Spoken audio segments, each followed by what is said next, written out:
এখন বর্ষাকাল, পাহাড়ের যেদিকে চোখ যায় শুধু মেঘ আর সবুজ জুম। কখনো মেঘ নেমে আসে, মনে হয় হাত বাড়ালেই ছুঁয়ে ফেলা যাবে। দূরের পাড়াগুলো যেন ঢেকে আছে সাদা মেঘের চাদরে, আর জুমের সবুজ ঢেউ যেন পাহাড়ের গায়ে বয়ে চলা এক অনন্ত সাগর। এই মেঘ, পাহাড় আর সবুজের গভীরে লুকিয়ে আছে এক ঝর্ণা, রোয়ান্দক। লোকচক্ষুর আড়ালে সময়ের নির্জন কোণে দাঁড়িয়ে থাকা বাংলাদেশের সবচাইতে সুন্দর ঝর্ণাগুলোর একটি। আজ আপনাদের শোনাবো সেই পথে হাঁটা আর রোয়ান্দক দেখার গল্প।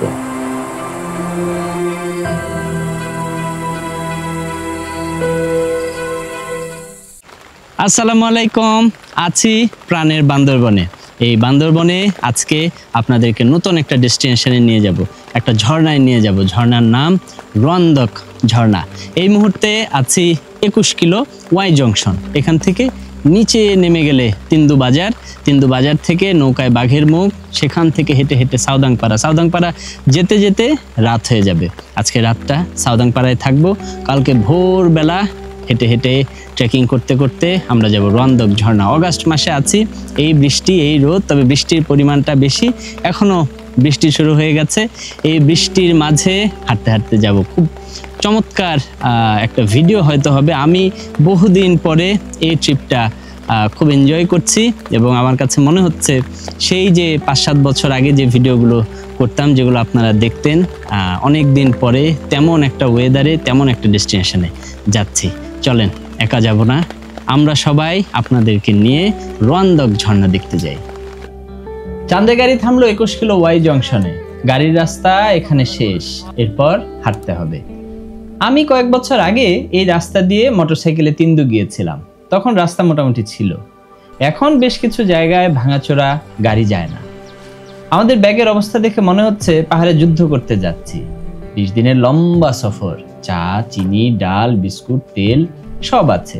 ব্যাগ এমন ভারী হয়েছে যে কাঁধে তোলার সময় মনে হচ্ছে হাড় ভেঙে যাবে। পাহাড়ে ওঠা কষ্টের, তবে নামা আরো কষ্টের। উঠতে গিয়ে হাঁপ ধরে যায়, নামতে গিয়ে ভয় লাগে, এক পা ভুল হলেই শেষ। আমরা ধীরে ধীরে তিন্দু বাজারের দিকে নামছি। এখন বর্ষা হওয়াতে চারপাশ খুব সবুজ, আকাশ মেঘে ঢাকা। হাঁটতে ভালোই লাগছে, শুধু কাঁধে ব্যাগটা না থাকলেই জমে যেত। ঘন্টা 3 শুধু নিচের দিকে নেমে তিন্দু বাজারে পৌঁছালাম। এই তিন্দু বাজার থেকেই নৌকা নিতে হবে। গন্তব্য বাঘের মুখ। এই নৌকাগুলোতে এখন 5 জনের বেশি ওঠা নিষেধ। বেশ সরু নৌকা, ব্যাগ নিয়ে কোনো রকমে আমরা 5 জন উঠেছি। জীবনে প্রথম নৌকায় উঠে অদ্ভুত এক ভয় কাজ করছে। আমি সাঁতার জানি, কিন্তু মাঝি বলল, দাদা হাত দিয়ে শক্ত করে নৌকা ধরে রাখো। তারপর চোখ টিপে হাসলো। এই ধরনের হাসি সাধারণত আত্মবিশ্বাস যোগায় না, বরং নূতন করে ভয়ের সৃষ্টি করে।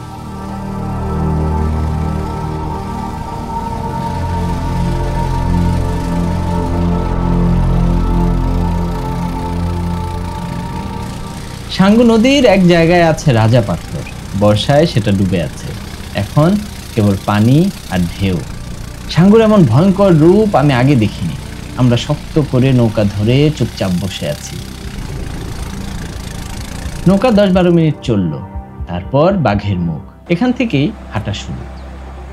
চারপাশে ঘন সবুজ। আমি সব সময় বলি, গন্তব্য যত সুন্দরই হোক না কেন, গন্তব্যে যাওয়ার পথটাই বেশি সুন্দর এবং উপভোগ্য। এই ঝিরি তার প্রমাণ। ঝিরির পানি পায়ে লাগতেই শরীরটা শীতল হয়ে গেল। পানি এত স্বচ্ছ যে মনে হয় নিচে রাখা পাথরগুলো নতুন ধুয়ে রাখা।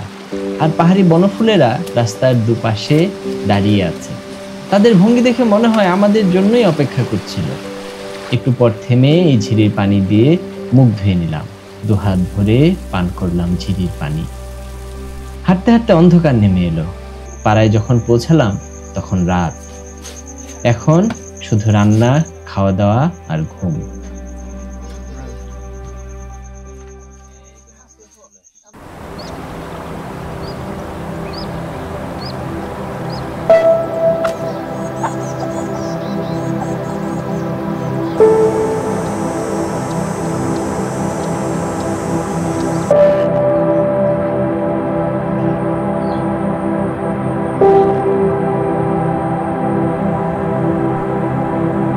সকাল 7টা বাজে। আমাদের ইচ্ছা ছিল সকাল 7টায় ঝর্ণার উদ্দেশ্যে রওনা হয়ে যাব, কিন্তু চারপাশের ওয়েদার এত চমৎকার, এই সাউদাংপাড়া প্রতিবার আমাকে মুগ্ধ করে। গতবার খুব সুন্দর লেগেছে, খুব পরিষ্কার আকাশ ছিল, আর এবার চারপাশ মেঘে ঢাকা, মেঘ ভেসে বেড়াচ্ছে, ঘরের সামনে দিয়ে মেঘ চলে যাচ্ছে, ঘরে মেঘ আসছে, মনে হচ্ছে না ঘর থেকে বিছানা ছেড়ে উঠি। চমৎকার সুন্দর একটা পাড়ায় আছে, কিন্তু যেতে তো আমাদের হবে সেই অনিন্দ সুন্দর রোয়ান্দক ঝর্ণা, সে ঝর্ণা তো দেখতে হবে। তবে এই ওয়েদারে আসলে সবচাইতে মজা হচ্ছে কম্বল মুড়ি দিয়ে শুয়ে থাকা। আমরা সকালবেলা খিচুড়ি খেলাম ডিম ভুনা দিয়ে, এই পাড়ায় ডিম পাওয়া যায়, তো খাওয়া দাওয়া করে এখন আমরা আস্তে ধীরে ব্যাগটা গুছিয়ে, ব্যাগ রেখে তারপরে যাবো, কিন্তু ব্যাগটা গুছিয়ে রেখে যাব। চলেন একসাথে আগে কিছুক্ষণ এই পাড়ার সৌন্দর্যটা দেখি। এই পাড়াটা শুধু এই পাড়া দেখতেও কিন্তু একটা ট্রিপ হতেই পারে। উঠতে একটু কষ্ট, কিন্তু একবার উঠে গেলে 3-4 দিন অনায়াসে কাটিয়ে দেওয়া যায়। আসেন দারুণ সুন্দর এই পাড়াটা দেখতে দেখতে আমরা রোয়ান্দকের দিকে রওনা হই।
চমৎকার মেঘলা সকাল, চারপাশ সাদা কুয়াশার মতো মেঘে ঢাকা।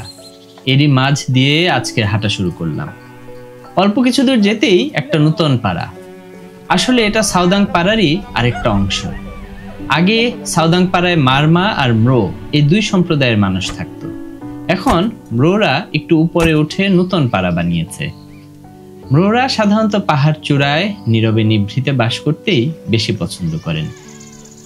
পাড়াটা অনেক উঁচুতে, এখান থেকে চারপাশের অনেক দূর পর্যন্ত দেখা যায়।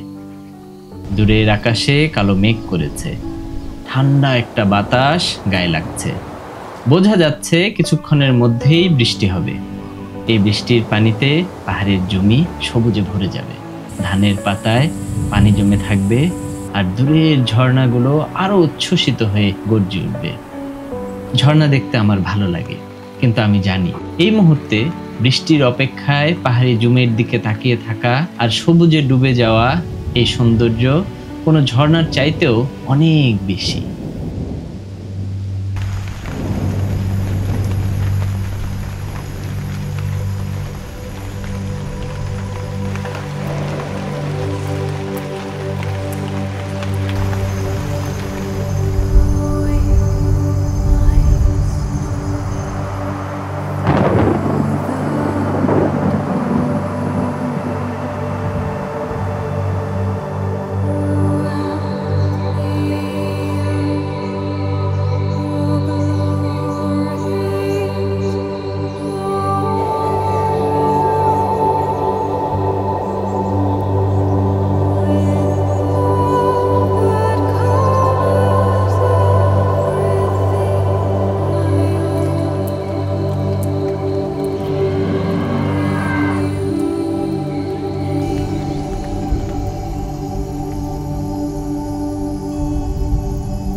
এমন মেঘের খেলা আগে কোনোদিন দেখিনি। পাহাড়, জম, মেঘ সবকিছু মিলায়ে যেন এক ধরনের ভালোবাসা। হয়তো সেই ভালোবাসার টানেই বারবার এই পাহাড়ে ফিরে আসি। নতুন পাড়াটাকে পেছনে ফেলে আমরা নামলাম এক ঝিরিতে। ঝিরিটা খুব বন্য আর বেশ খাড়া। প্রায় আধা ঘন্টা শুধু নিচের দিকে নামছি। তাড়াহুড়া করে যে নামবো সে উপায় নেই। পথটা বেশ সরু আর বড় বড় পাথরে ভরা। খাড়া ঝিরি ধরে নামতে নামতে একসময় চলে এলাম বাঁশঝাড়ের ভেতর। সাধারণত বাঁশঝাড় দিয়ে নামতে আমার কষ্ট হয়, কিন্তু এই বাঁশঝাড়ে অদ্ভুত এক আরাম। বাঁশগুলো ধরে ধরে নামা যায়, মনে হচ্ছিল পাহাড় নিজেই হাত বাড়িয়ে সাহায্য করছে। বাঁশঝাড় শেষ করে আমরা পৌঁছালাম এক বড় ঝিরিতে। এখান দিয়ে হাঁটতে হাঁটতে ঝর্ণার কাছে যাব।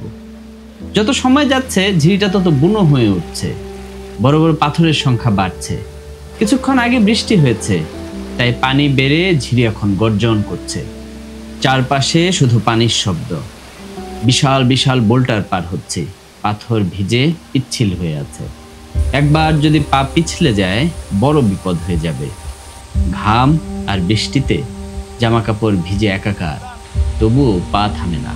গাছের শেকড় আঁকড়ে ধরে ভেজা বোল্টারগুলো খুব সাবধানে পার করে আমরা ঝর্ণার দিকে এগিয়ে যাচ্ছি। এক অদ্ভুত নেশা, অদ্ভুত ভালো লাগা। ভয়, কষ্ট আর ক্লান্তি পেছনে ফেলে এক অজানা সৌন্দর্যের ডাকে আমরা এগুচ্ছি।